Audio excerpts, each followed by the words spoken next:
सर्वे सन्तु निरामयाः सर्वे सुखिन भवन्तु। देशवासियों को मेरा हार्दिक नमन। संत वाणी में एक शब्द आया है, सद्गुरु वैद्य वचन विश्वास, संयम नियम विषय नहीं आसा। अर्थात विषय का परित्याग करके सद्गुरु और वैद्य के वचनों का जो अमल करते हैं उसे ही सफलता सिद्धि मिलती है।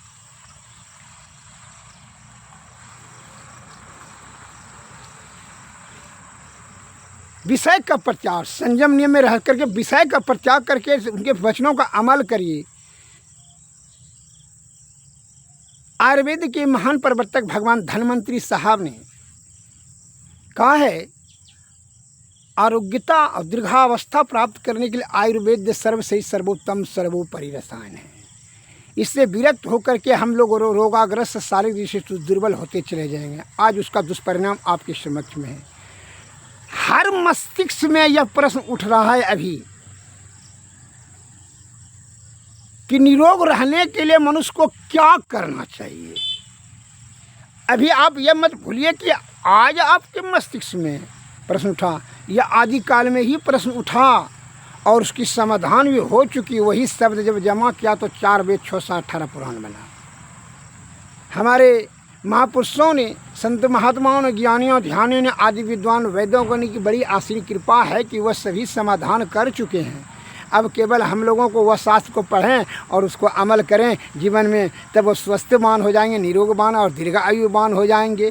और महात्माओं संतों का बात रखेंगे तो क्या है, जीवन मरण से मुक्त हो जाएंगे। अर्थात जीवात्मा को परब्रह्म में मिला देने में सक्षमता प्राप्त हो जाएगी, ज्ञान प्राप्त हो जाएगा। प्रश्न क्या उठ रहा है बिहार के मस्तिष्क में, निरोग रहने के लिए क्या करना चाहिए।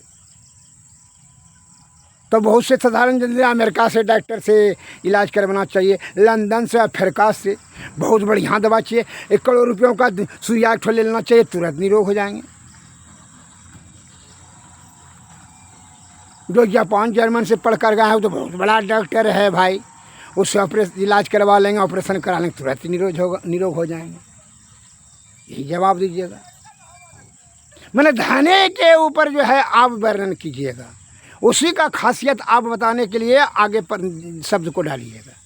मैंने आपको लगता है कि यह जब आप सब जानते हैं कि अति अनिवार्य वस्तु जो है प्रकृति के लिए शरीर को सुरक्षित सुव्यवस्थित सुदृढ़ रखने के लिए तो मुफ्त में दे रखी है। हवा, जल, भोजन ये तो मुफ्त में दे रखी है।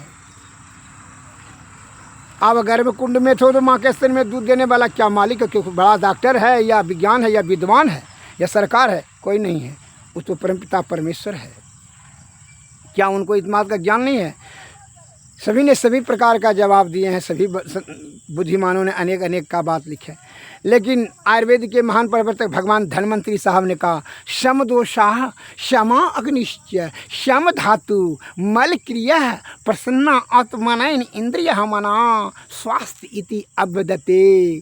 अर्थात शम दोषा, दोषों की समानता होनी चाहिए। शरीर में कितना दोष है? 3, कह पित्त और वात, तीनों दोष सही होना चाहिए। तीनों दोष में से कोई दोष अगर यदि कुपित हो जाएगा तो रोग का कारण हो जाएगा। और क्षमा अग्नि का भी क्षमता होना चाहिए। कठोर कितना अग्नि है? 5 अग्नि, जठाग्नि, तीक्ष्णाग्नि, मंदाग्नि, विषमाग्नि, भस्माग्नि, ये 5 अग्नि वह समान चाहिए। सम धातु, धातु का भी समता और शुद्धता होनी चाहिए। मल क्रिया और मल और मूत्र का भी क्रिया समान होना चाहिए, न अधिक न बेसी न कम। तो भी रोग का समझ लीजिए, रोग का कारण हो जाएगा। और प्रसन्ना आत्मनयन इंद्रिय मना, 14 इंद्रियों का प्रसन्नता होनी चाहिए। इंद्रिय मना, इंद्रियों और मनों का सुमेल होना चाहिए। उपरोक्त सभी के सुमेल को ही जो सही रहेगा उसी को स्वस्थ रूपी जो है, अर्थात स्वस्थ इति अभिधते, उसी को स्वस्थवान होने की अधिकारी है, वही स्वस्थवान रहा जा सकता है। ये भगवान धन्वंतरी साहब के शब्दानुसार यह जवाब है। इसमें किसी प्रकार का कोई अकाट्य और तर्क वितर्क तो आपका कुछ चलेगा नहीं। तो अब जो है ये तो निरोग रहने के लिए बताए। अरे हमारे संत महात्मा लोग क्या बताते हैं कि भाई मन पर विजय प्राप्त करके भगवान श्री कृष्ण ने भी अपने मुखारबिंद से अर्जुन को कहा है कि तस्मात मन जो है, मन और अहंकार बहुत जो है क्या होता है, यह इन विषय के तरफ धकेल करके के अनादिकाल से यह जीवात्मा को दुख में देता है। उसके लिए भगवान श्री कृष्ण ने स्वयं बताए हैं, जैसे भगवान धन्वंतरी साहब ने बताए हैं निरोग रहने के लिए, उसी प्रकार जो है भगवान श्री कृष्ण ने कहा है सुख प्राप्त करने लिए, जीवात्मा को सुखी रखने के लिए। कैसे कहा है जब सुन लिया जाए, वही शब्द मैं रख रहा हूँ जो आपके महापुरुषों के मुखारबिंद से निकला है वही। तस्मात् त्वम इंद्राणी आदो नियम्य भरतरस्व पाप नाम पर जही हुए नम ज्ञान विज्ञान नाशनम। हे पार्थ, सबसे पहले तू अपने इंद्रियों के विषय को अपने वश में करो। तस्मात् त्वम, सबसे पहले तुम, आदो ने सबसे पहले अपने इंद्रियों के विषयों को तू अपने वश में करो। पाप नाम पर जही, यह पाप रूपी महान शत्रु, उसके बाद पाप रूपी जो महान शत्रु अनमन है कामना, पर जही मैंने बल पकड़ करके मार ही डालो। जही मैंने होता है पकड़ करके मारना, पर जही मैंने बलपूर्वक पकड़ करके मार ही डालो। क्यों हुए न मैंने, क्यों? ज्ञान विज्ञान नाशनम, ज्ञान और विज्ञान का नाश करने वाला यह कामना ही है, अर्थात यह संसार कामना से ढका हुआ है। क्यों? इसीलिए ऋग्वेद में आया है कामः समुद्र माँ विवेश। इसलिए भगवान श्री कृष्ण जी ने कहा अर्जुन यह करेंगे तभी, कहा विषय के परे ऊपर जो उठ जाएंगे तभी यह जीवात्मा को परब्रह्म में मिलने का अवसर मिलेगा और युक्ति मिलेगा। और जब ये जो है जो कामना ने है इसको जो है क्या कहता है, विषय रूपी जो है चक्की में पीसते रहता है, जिसके कारण से 84 लाख जीव में यह परिभ्रमण करते रहता है और नाना प्रकार का रोग शोक और संताप, बुढ़प्पा, मरना, जीना, यह नाना प्रकार का दुख इसको होते ही रहता है। किसको? जीवात्मा को। इसकी मुक्ति के लिए जो है आप विषयों को पहले नियंत्रण में करो और इंद्रियों के विषयों को तब जो है यह कामना को बलपूर्वक पकड़ के मार ही डालो। क्यों? ज्ञान और विज्ञान का नाश करने वाला सबसे बड़ा महान शत्रु एक कामना ही है, ऐसा शब्द रखा।